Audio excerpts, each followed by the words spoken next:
to go to the next level, to receive the more that God has for you, there's a cost. It says, for everyone to whom much has been given, much will be required. So much will be required. So part of this much is a cost. There's a cost that's required.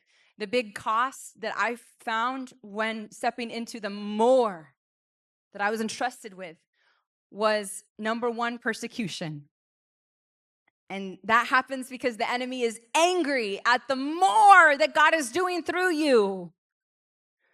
So he finds people to try to stop you, slow you down, or at least get to you, try to get to your heart, take your peace.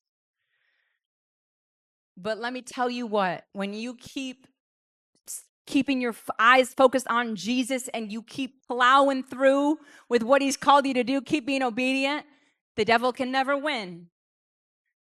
That persecution can never stop the work of God, hinder the work of God.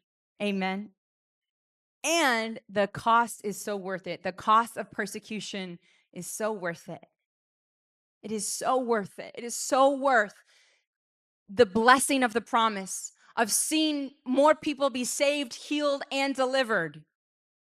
I tell you, from going through it myself, it is worth it. It is worth the cost. The beauty of the promise fulfilled far outweighs the difficulty of the cost, the difficulty of going through persecution. Amen. But you got to keep your perspective right. You got to keep your eyes on Jesus. This has given me great perspective of God's perfect seasons. Like, the longer the waiting, the more hungry you're going to be. So when the promise finally came, it was at a peak of hunger. I mean, I had been so hungry and waiting for 4.5 years.